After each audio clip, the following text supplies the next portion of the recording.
Hi everybody, it's Peter Zellum's Griniflix Adventure 8 and welcome to another video. Today I'm talking about 50mm or thereabouts as far as focal length is concerned, but I'm going to be doing a test of some of my favorite Nikon lenses, the manual AI-S lenses that are compatible with the old film cameras as well as the digital F-mount cameras. In fact, with the F to Z adapter you can even use some of these lenses on the Z system as well.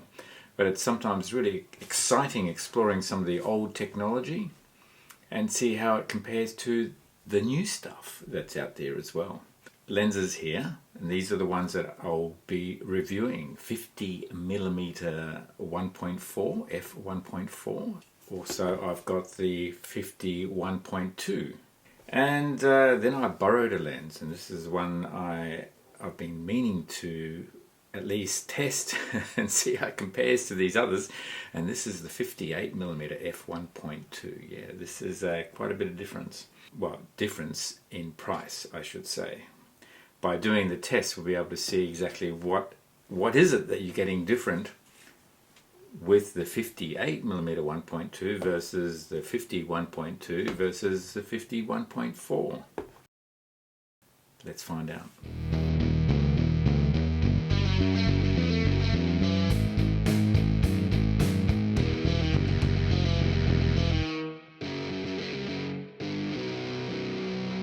Well, let's start with the testing environment. So you can see I've got my chart up on the wall here. It's going to be my background.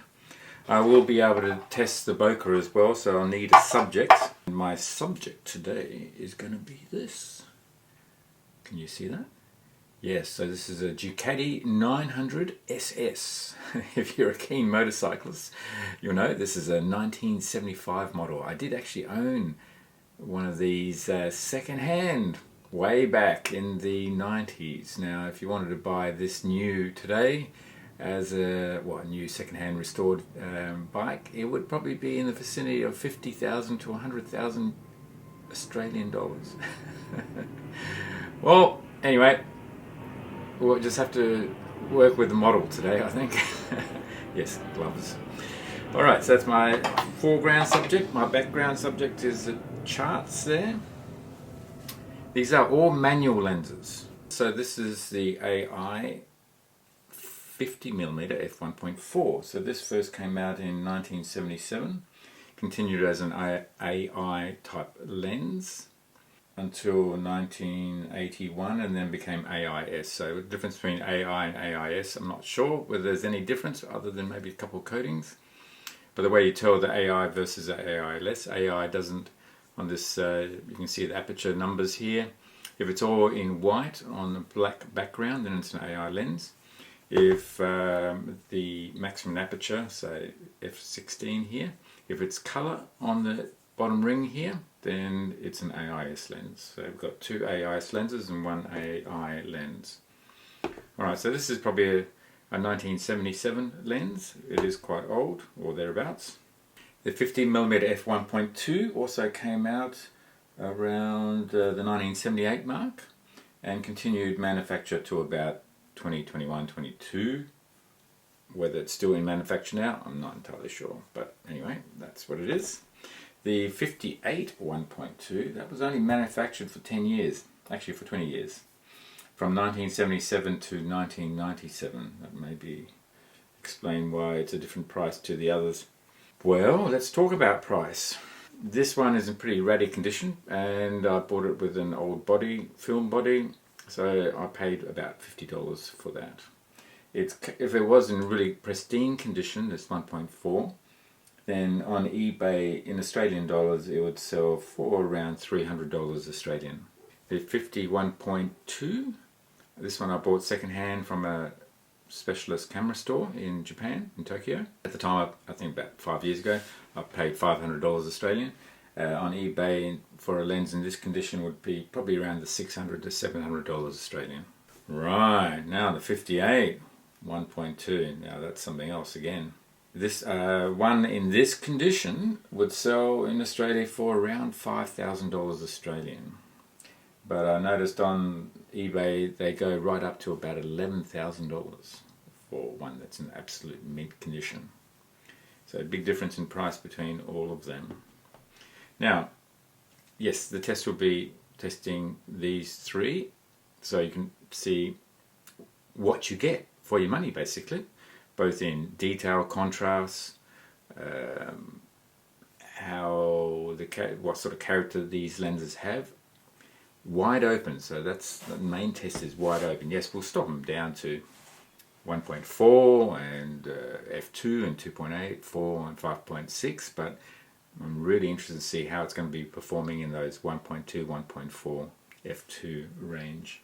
The camera I'll be using is my Nikon D850, so that's got the great thing about these mirrored cameras is, particularly the pro mirror cameras from Nikon, is they've got the coupling ring there to link with these AI and AI-S lenses. So once you tell the software that's in the camera what focal length it is and what aperture it is, then the coupling ring will automatically link with the exposure system, which makes it much easier. I do have a 24-70 AFS lens, 2.8G ED. Obviously I can take some shots with this at 15mm to give us a bit of a comparison as well. How does this compare at 2.8 when these lenses are at 2.8 as well? And also, obviously there's new tech out, the Z cameras and the Z lenses, and I did buy the 50mm f1.2 Z lens. Look at the difference in size, it's huge.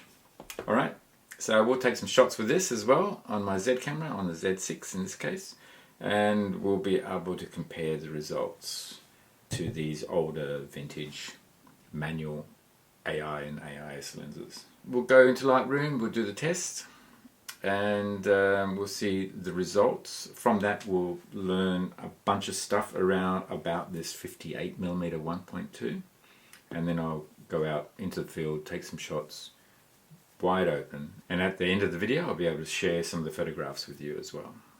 Okay, let's get on and let's have a look at these test results. Jumping into Lightroom, so I've already edited all the photographs.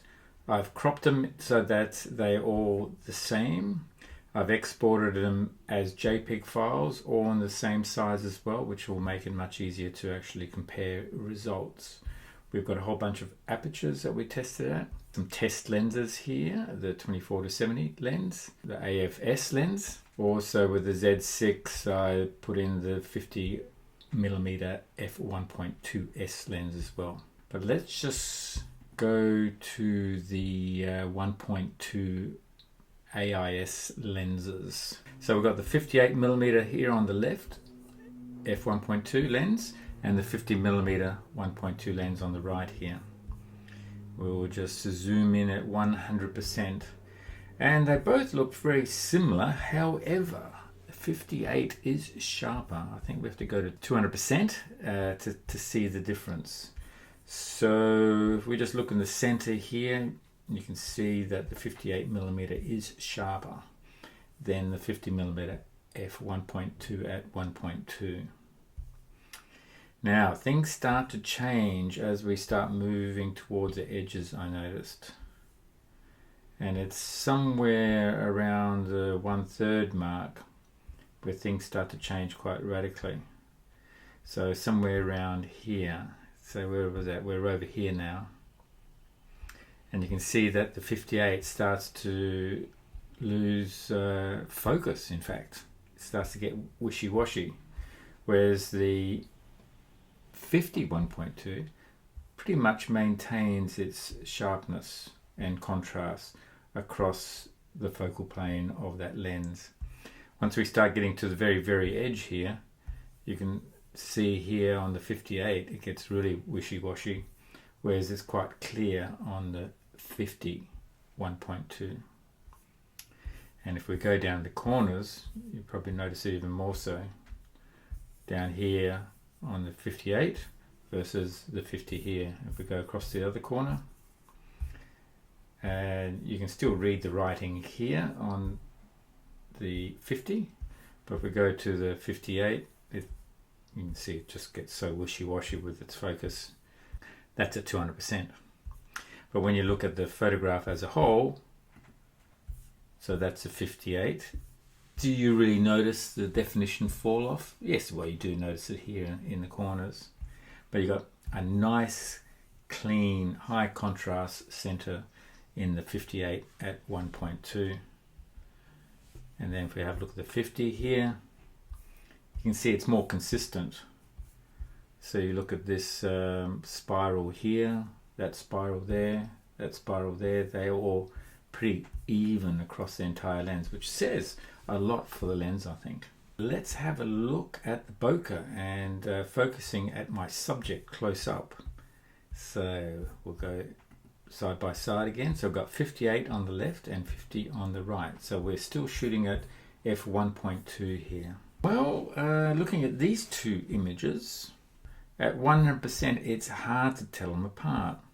Possibly here, you can see on the back of the bike here, the detail is a little bit more than the detail on the 50. So if we do go up to 200% and we look at the back of the bike, I mean, I was being really careful to get the focus using live view on the camera so I can really nail the focus sharply. But nevertheless, so I think I got the focus right.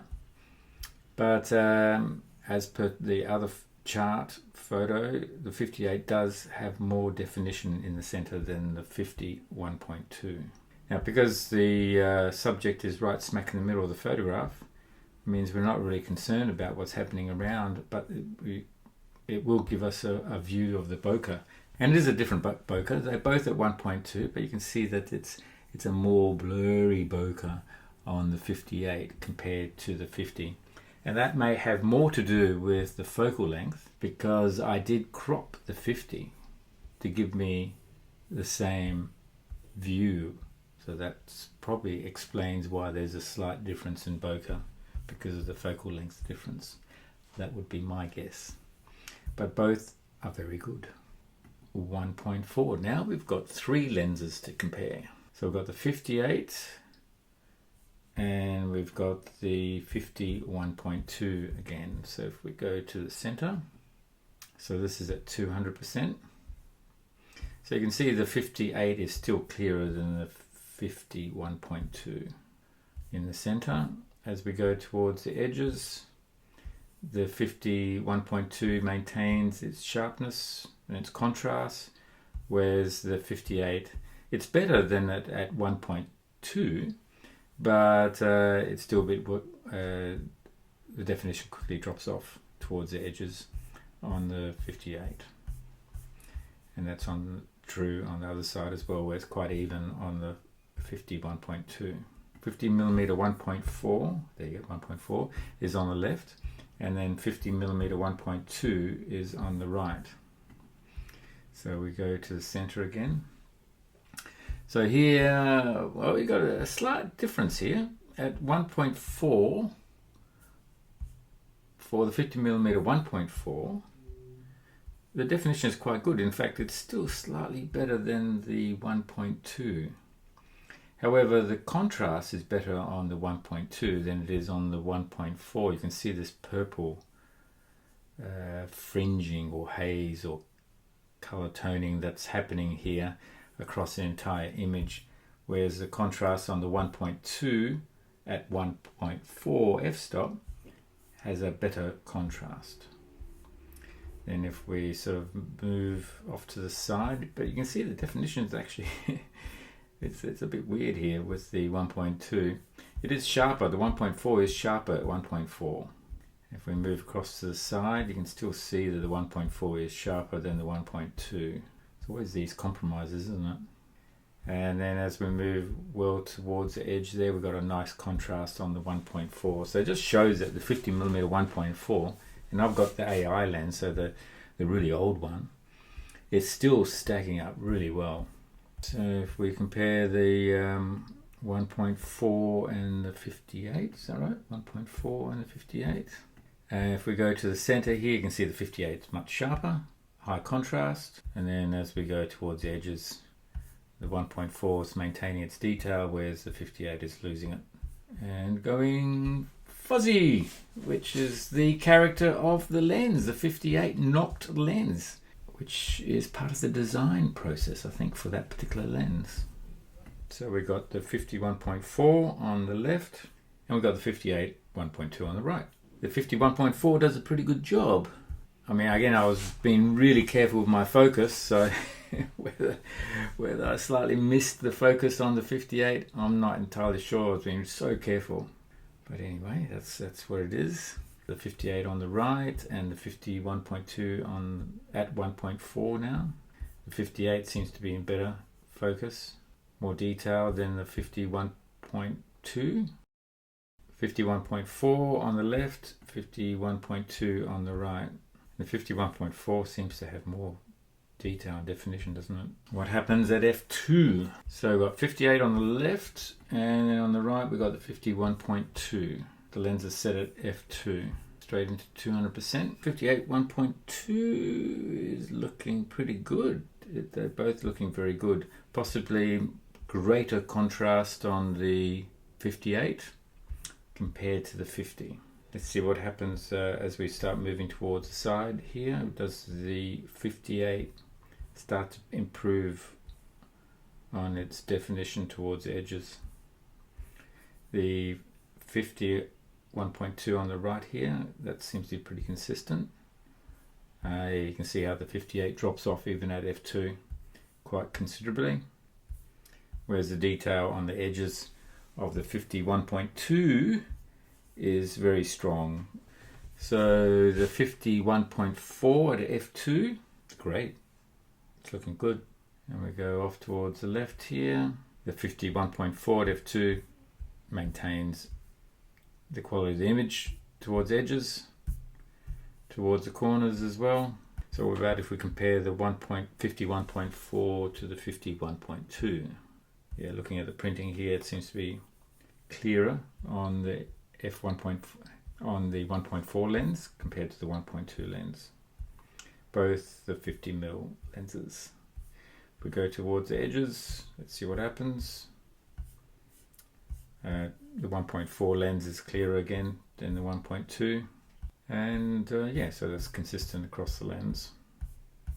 Is clearer as well. It just shows you that the 1.4 is the cheaper of all the lenses on this test, and it's stacking up so well.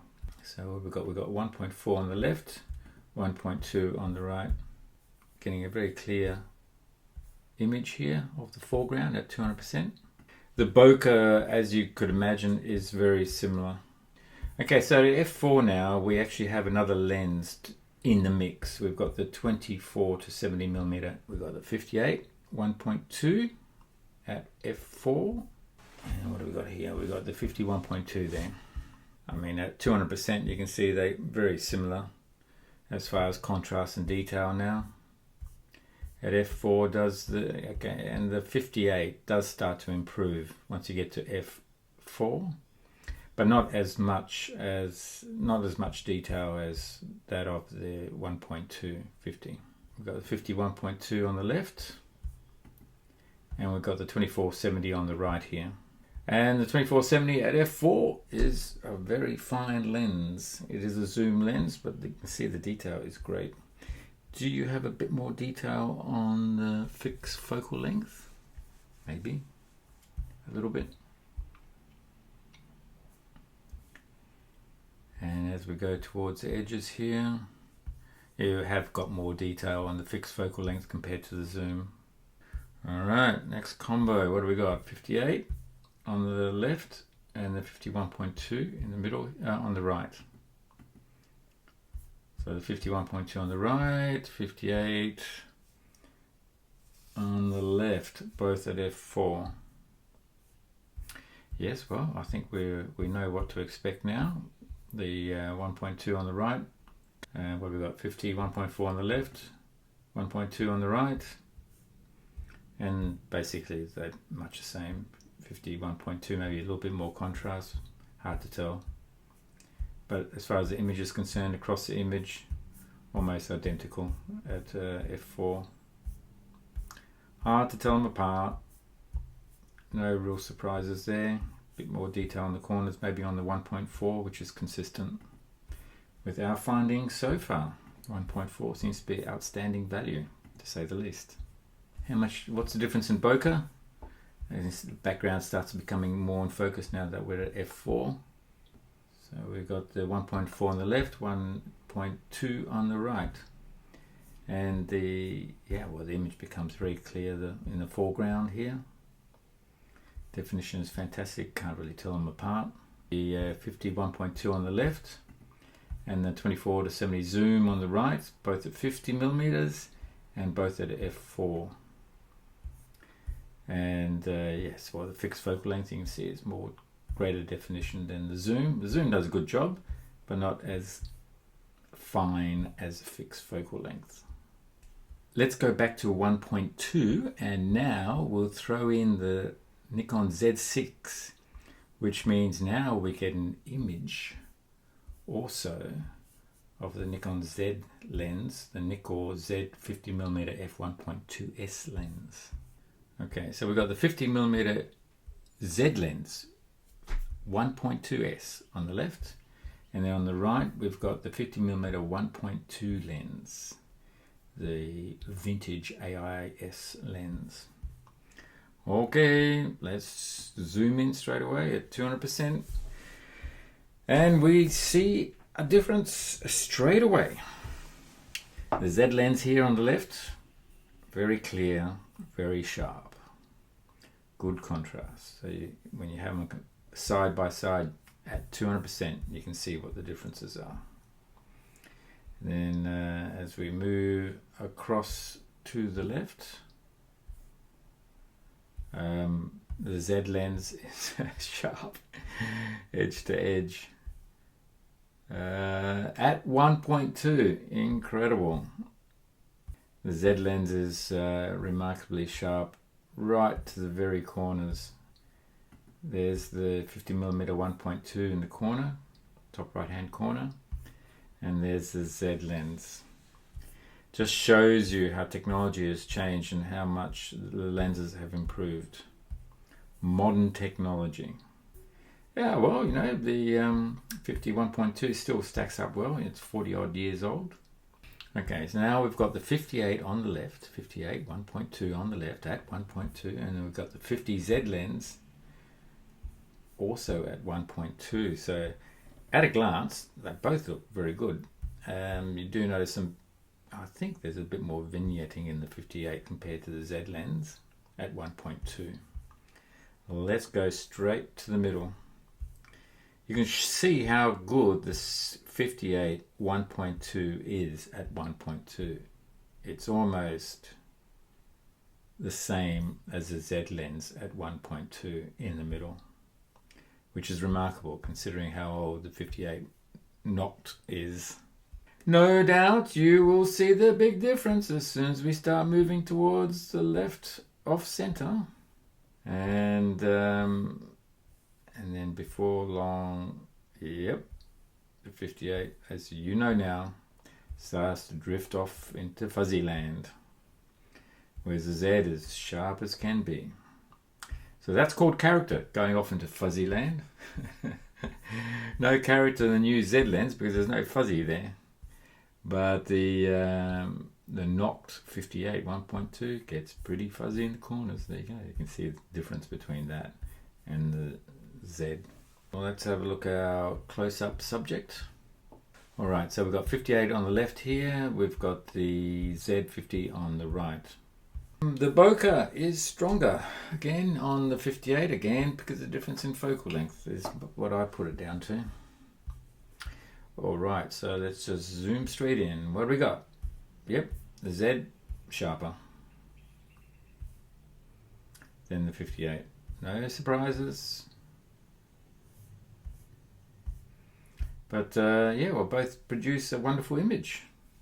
And I guess similar price range, you know. Well, the interesting thing about it is the 58 NOCT will probably hold its price and go up with time, whereas the Z50 1.2 will probably go down in price. So if you're looking for an investment, well, you should go for the old one, the NOCT, because of limited supply and probably a greater demand.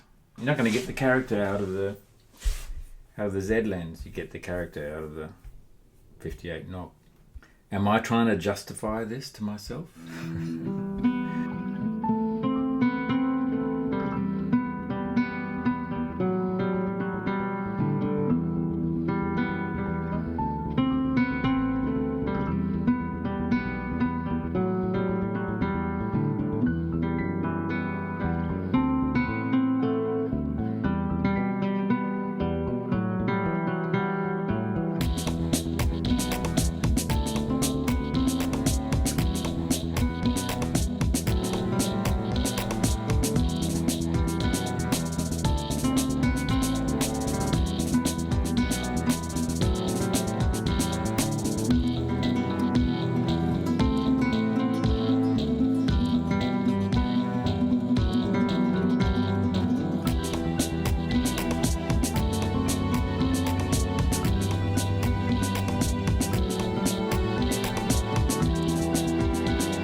Any surprises? I was actually quite surprised. The 58 1.2 has some unusual characteristics to it. I wouldn't be surprised that its whole design was sort of competing against some of the lenses that were being produced by some of the premier manufacturers of lenses like Leica with their Noctilux lenses, and the peculiarity that the Noctilux lenses have with a strong focus in the center and then the fall off really quickly towards the edges.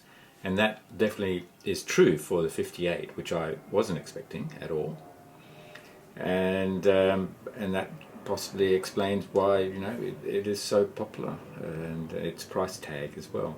So for those unique situation portrait photography, where you really want that, where you want to nail the eyes, for example, in focus, and you're okay to have it sort of drop off towards the edges, similar to the Noctilux from Leica as well. Yes, that's probably why they call it the NOCT 58mm f1.2. It's a nice looking lens. Look at that in the light. Beautiful. Looks nice with the D850. What do you reckon? So would you buy the 58 1.2, or would you go for the 50 1.2, or even bargain basement, the 50 1.4? Yeah, there's some interesting choices there. I was really quite surprised. The 50 1.2 and the 58 1.2 both stack up really well with regards to the 50 1.2 Z lens. Yeah, that was quite a remarkable observation in my mind. Alright, so $5,000 for this one versus $500 for the 50 1.2. Which would you go for? Do you actually have both? How have you justified the purchase of the 58? Oh well, I suppose if you compare it to the NOCT lenses from Leica, then it's probably a bargain. The 50mm f0.95 Leica lens, for example, the NOCT in Australia sells brand new for $21,000. So $5,000 sounds like a bargain for similar results. But, well, I'm anticipating, okay, there will be a video that comes out in not too distant future where I will be comparing the 50mm Leica lenses as well for the M series camera. And then, yeah, so we'll be able to make some comparisons with a similar setup and to see how even the 58 1.2 compares to the Leica NOCT lenses. Anyway, I hope you found this video interesting. If you did, then give it a thumbs up. That's how you support the channel.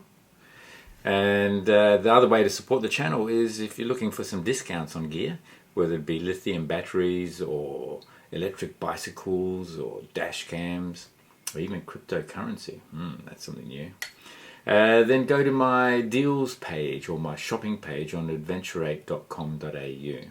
So there'll be a link there. Just go there, then you'll be able to see everything that's available, all the discounts you can get.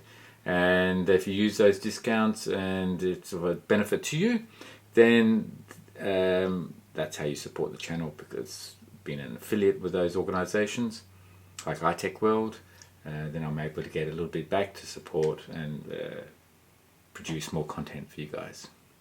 So that's much appreciated.